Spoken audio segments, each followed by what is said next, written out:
Good morning dear students.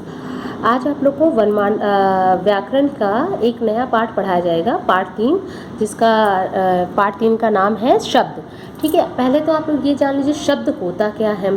ठीक है, आपने बहुत बार सुना होगा कि हम जितनी भी भाषा का प्रयोग करते हैं उसके लिए हमें शब्द का या अक्षरों का ज्ञान होना बहुत ज़रूरी है।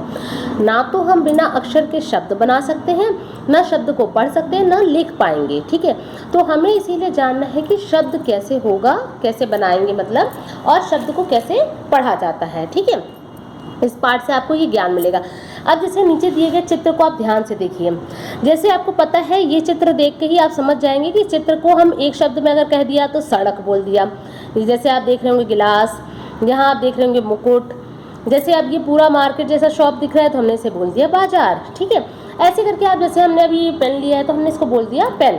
ठीक है, ये आपकी होगी पुस्तक। ऐसे करके बहुत सारे शब्द बनते हैं। ठीक है, अब आप ध्यान से पढ़ो कि ऊपर बने चित्रों के नीचे लिखे गए उनके नाम शब्द हैं। मतलब अब हम चित्र से तो उन लोगों को बताते हैं जिनको नहीं समझ में आ रहा, तो हम चित्र के बारे में बताकर तब ये काम करते हैं। लेकिन अगर जिनको शब्द के बारे में ज्ञान होगा तो वो, अगर आप ये शब्द बोलोगे तो वो तुरंत समझ जाएंगे कि आप ये शब्द कहना चाह रहे हो। ठीक है, अब अगर देखते हैं तो जैसे ये शब्द वर्णों को मिलाकर, वर्ण को आप किस नाम से जानते हो? अक्षर। ठीक है, वर्ण मतलब अक्षरों। अब अक्षरों को मिलाकर बने हुए, जैसे आप अगर एक शब्द का विभाजन करके देखो, बाजार तो बना बाजार। ठीक है, वैसे ही सड़क, सड़क, यानी कि अगर एक सिंगल आप देखोगे तो ये आपका एक अक्षर हो गया। ठीक है, अब उसके बाद अगर हम बात करते हैं, यदि हमें अक्षरों का ज्ञान नहीं हुआ तो क्या हम शब्द बना पाएंगे? डेफिनेटली नॉट, हम नहीं बना पाएंगे। तो अगर इन वर्णों का क्रम बदल दिया जाए तो शब्द बनेगा रजाबा। अब आप ये देखो, रजाबा, क्या आपने कैसा कोई शब्द सुना है? बिल्कुल भी नहीं सुना है। जिस शब्द का कोई अर्थ ही नहीं है, बाजार मतलब एक सार्थक शब्द है और रजाबा एक निरर्थक। मतलब बाजार का तो कोई अर्थ है ना। आपको जैसे मैंने बोला बाजार तो आपने तुरंत समझ लिया। मैंने बोला गिलास, गिलास आपने देखा तो मैंने बोला गिलास ले आओ तो आप गिलास जाकर ले आओगे। अब मैं बोलूँ सलागी, सलागी लेकर आओ, क्या पॉसिबल है? सलागी कोई शब्द ही नहीं होता है। तो इसका मतलब कि आपको शब्द तो प्रयोग करना है, पर उस शब्द भी सार्थक होना चाहिए, मीनिंगफुल होना चाहिए, जिसको आप अच्छे से समझ सको कि ये शब्द क्या कहना चाहता है। ठीक है, अब उसी तरह से आप शब्द को परिभाषित कैसे करोगे? दो या दो से अधिक वर्णों के सार्थक मेल को शब्द कहते हैं। यानी दो या दो से अधिक अक्षरों के मिलान से जो शब्द बनता है उसे हम कहते हैं शब्द।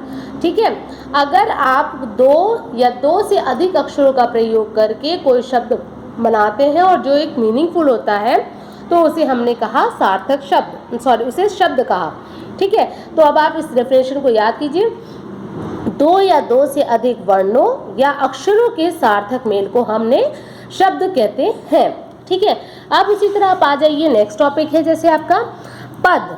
अभी तक से हमने बात किया शब्द की, अक्षर की, लेकिन अब अगर बात कर रहे हैं हम शब्द की, पद की। अब क्या कहते हैं? पद क्या होता है? जो शब्दों का प्रयोग वाक्यों में किया जाता है तब ये पद कहलाते हैं। मतलब अब आप समझ रहे होंगे, जब शब्दों का प्रयोग वाक्यों में किया गया तब पद कहलाया। अब आप यहाँ से ध्यान से समझो, जब हमने अक्षरों को मिलाकर कुछ नया शब्द बना, अक्षरों को मिलाकर कुछ एक सार्थक चीज बनाई, उसे हमने कहा शब्द। अब वही चीज को जब अक्षर से बना शब्द और ढेर सारे शब्दों से मिला के बन गया वाक्य, और उसी वाक्य को हमने क्या कहा? पद। अब जैसे मैंने कहा ये एक शब्द है मैं, दूसरा शब्द है खेल, ये दोनों तो शब्द हो गया। लेकिन अगर मैं इसे वाक्य में बना दूं मैं खेलूंगा, तो अब खेल शब्द का रूप खेलूंगा पद बन गया। तो यानी ये हो गया पद। अब जैसे मैंने यहाँ पे एक एग्जाम्पल लिखा हुआ है, जैसे मैं एक शब्द हो गया, पढ़ना एक शब्द हो गया। ठीक है, अब मैं इसको लिख दूं मैं पढ़ रही हूँ, तो ये बन गया आपका पद। एक तरह से आपने इस शब्दों का प्रयोग वाक्य में कर लिया और इसी वाक्य के प्रयोग को हमने कहा पद। तो इसका मतलब अब आपको समझ में आया कि शब्दों को शब्द तभी बन सकता है जब हमारे पास अक्षर का ज्ञान हो। यानी यदि हमारे पास अक्षर है तो हम दो या दो से अधिक अक्षरों का सार्थक मेल को हम मिलाकर कह सकते हैं शब्द, और यदि हमने उसी शब्दों का प्रयोग वाक्य में कर लिया तो उसे हमने कहा पद। ठीक है।